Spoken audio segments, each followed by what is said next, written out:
ನಳಂದ ಪಟ್ಟಣದಲ್ಲಿ ಸೋಮವಾರ ಬಂಜಾರ ಸಮಾಜದ ವತಿಯಿಂದ ಸಂತ ಸೇವಾಲಾಲ್ ಮಹಾರಾಜರ 287ನೇ ಜಯಂತಿಯನ್ನು ಅತ್ಯಂತ ಅದ್ದೂರಿಯಾಗಿ ಆಚರಿಸಲಾಯಿತು. ಬೆಳಿಗ್ಗೆ ನಾಯಕನಗರದಲ್ಲಿ ಪ್ರಮುಖ ರಸ್ತೆಗಳ ಮೂಲಕ ಬೃಹತ್ ಶೋಭಾಯಾತ್ರೆ ನಡೆಸಲಾಯಿತು. ಬಂಜಾರ ಕ್ರಾಂತಿ ದಳದ ರಾಜ್ಯಾಧ್ಯಕ್ಷ ರಾಜು ಜೆ. ಚವಾಣ್ ಮತ್ತು ಆಲ್ ಇಂಡಿಯಾ ಬಂಜಾರ ಸೇವಾ ಸಂಘದ ಅಧ್ಯಕ್ಷ ಸುಭಾಷ್ ಫೌಜಿ ಅವರ ನೇತೃತ್ವದಲ್ಲಿ ನಡೆದ ಈ ಮೆರವಣಿಗೆಯನ್ನು ಸಾರ್ವಜನಿಕರು ಅಲ್ಲಲ್ಲಿ ಹೂಮಳೆ ಸುರಿಸುವ ಮೂಲಕ ಸ್ವಾಗತಿಸಿದರು. ಮಧ್ಯಾಹ್ನ ಶ್ರೀರಾಮ ಮಾರುಕಟ್ಟೆಯಲ್ಲಿ ಮುಖ್ಯ ಸಮಾರಂಭ ನಡೆಯಿತು. ಇದರ ಉದ್ಘಾಟನೆಯನ್ನು ಬೀದರ್ ಸಂಸದ ಸಾಗರ್ ಈಶ್ವರ್ ಖಂಡ್ರೆ ನೆರವೇರಿಸಿದರು. ಸಮಾಜವನ್ನು ಉದ್ದೇಶಿಸಿ ಮಾತನಾಡಿದ ಅವರು, ಸಂತ ಸೇವಾಲಾಲ್ ಮಹಾರಾಜರ ಬೋಧನೆಗಳು ಇಂದಿಗೂ ನಮಗೆ ಶಾಂತಿ ಮತ್ತು ಏಕತೆಯಿಂದ ಬದುಕುವುದನ್ನು ಕಲಿಸುತ್ತವೆ. ಯುವ ಪೀಳಿಗೆಯು ಅವರು ತೋರಿಸಿದ ಹಾದಿಯಲ್ಲಿ ನಡೆಯಬೇಕು ಎಂದರು.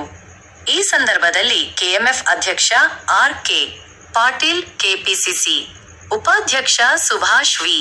ರಾಥೋಡ್, ಮಾಜಿ ಜಿಲ್ಲಾ ಪಂಚಾಯತಿ ಉಪಾಧ್ಯಕ್ಷ ಹರ್ಷಾನಂದ ಗುತ್ತೇದಾರ, ಬಲಿರಾಮ್ ಮಹಾರಾಜ್, ಮಾತಾ ಲತಾದೇವಿ ಮತ್ತು ಇತರ ಧರ್ಮಗುರುಗಳು ವೇದಿಕೆಯ ಮೇಲೆ ಉಪಸ್ಥಿತರಿದ್ದು ಸಮಾಜಕ್ಕೆ ಆಶೀರ್ವದಿಸಿದರು. ಕಾರ್ಯಕ್ರಮದಲ್ಲಿ ವಕೀಲ ಬಾಬಾ ಸಾಹೇಬ್ ವಿ.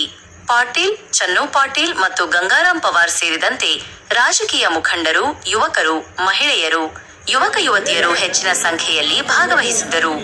ವರದಿ ಡಾ. ಅವಿನಾಶ ಎಸ್. ದೇವನೂರ ಸಾರಥ್ಯದಲ್ಲಿ ಜನಘರ್ಜನೆ ನ್ಯೂಸ್ ಚಾನೆಲ್.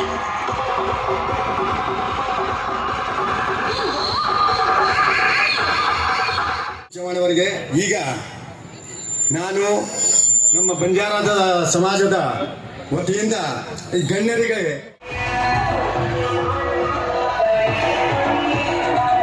ನಮ್ಮ ಬಂಜಾರ ಸಮಾಜದವರಿಗೆ ಕ್ರಿಮಿನಲ್ ಆಕ್ಟ್ ನಲ್ಲಿ ಹಾಕಿ